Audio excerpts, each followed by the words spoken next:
èyí lohun tó ṣẹlẹ̀ níbi ètò ìsìnkú Ọladipo Diya. Ọjọ́ ikú làádèrè èèyàn sunwọ̀n láàyè. Ọ̀kan òjọ̀kan ọ̀rọ̀ àrò àti ìkẹ́dùn ló ṣẹlẹ̀ lọ́jọ́ àbámẹ́ta sátidé ọjọ́ 29 oṣù keje ọdún 2023 yìí lásìkò tí ètò ìsìnkú ajagunfẹ̀yìntì ọmọ bíbí ìpínlẹ̀ Ògùn ní Ọladipo Diya wáyé nílùú Odò Ògbólú lágbègbè Ìjẹ̀bú tí í ṣe ìlú ìbílẹ̀ rẹ̀.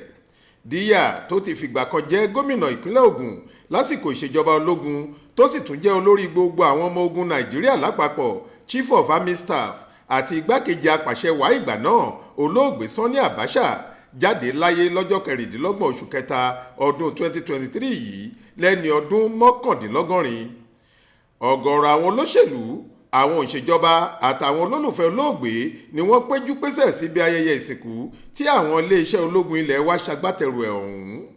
Nínú iṣẹ́ ìbánikẹ́dùn tí olórí orílẹ̀-èdè yìí Bọ́lá Ahmed Tinubu fi ṣọwọ́, ó ṣàpèjúwe Ọladipo Diya bíi akíkanjú ẹ̀dá tí kò mọ́tara ẹnìkan tó sì ń fi tọkàntọkàn ṣiṣẹ́ sí orílẹ̀-èdè Nàìjíríà. Tinubu, ẹni tí gómìnà ìpínlẹ̀ Ògùn ọmọọba Dàpọ̀ Abíọ́dún ka ọ̀rọ̀ rẹ̀ jáde ní títí dòní yìí la ṣì ń rí àwọn ipa rere tí Ọladipo Diya ní lórí ìṣèjọba àti ìdàgbàsókè Nàìjíríà. Àwọn ìran tó ń bọ̀ yóò sì kan ọwọ́ rẹ̀ pẹ̀lú. Ọ̀pọ̀lọpọ̀ àtúntò ló mú bá iléeṣẹ́ ológun lásìkò tó fi jẹ olórí wọn. Lára ẹ̀ ní ètò ìdánilẹ́kọ̀ọ́ lóríṣiríṣi àtàwọn ètò ìgbé ayé ìrọ̀rùn fáwọn ọmọ ogun ilẹ̀ wa láti ṣe kóríyá fún wọn. Níbi ètò ìsìn ìdágbére tí wọ́n ṣe fún olóògbé náà nínú ṣọ́ọ̀ṣì Cathedral St. Paul Anglican Church lódò Ògbólú, rẹ́fúrẹ́ǹdì Babátúndé Ògúnbànwò tó darí ètò ọ̀hún sọ àtúntò, ìtẹ̀síwájú àti ìjáfáfá tí Diya mú bá ẹ̀ka iléeṣẹ́ ológun.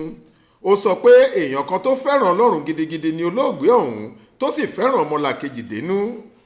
Gómìnà ìpínlẹ̀ Ògùn Dàpọ̀ Abíọ́dún náà ṣàpèjúwe olóògbé gẹ́gẹ́ bí ọmọ ìpínlẹ̀ Ògùn àtàtà tó ṣe é mú yangàn.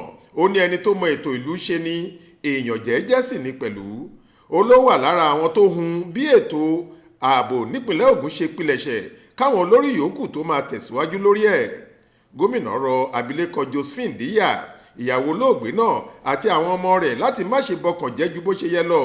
Ó ní kí wọ́n máa rántí pé ikú akọni àti alágbára ni ọkọ àti bàbá wọn kú, àti pé olóògbé náà ti la ipa rere láwùjọ, ó sì ti forúkọ rere sílẹ̀ fún wọn. Lára àwọn èèyàn pàtàkì tó pèsè síbi ètò náà yàtọ̀ sí gómìnà ìpínlẹ̀ Ògùn ni adelé ọ̀gá ọlọ́pàá pátápátá nílẹ̀ wa IGP Káyọ̀dé Ẹgbẹ́tókun, àwọn ọmọlẹ́gbìmọ̀ aṣòfin ìpínlẹ̀ Ògùn, àwọn alákòóso iléeṣẹ́ ológun ilẹ̀ wa. Bẹ́ẹ̀ sì ni ajagunfẹ̀yìntì Abdulsalam Abubakar ránṣẹ́ ìbánikẹ́dùn nípasẹ̀ ikọ̀ tó ṣojú fún un. Faith Adébọ́lá ló ń jábọ̀ ròyìn fún iléeṣẹ́ tẹlifíṣàn Aláròye online.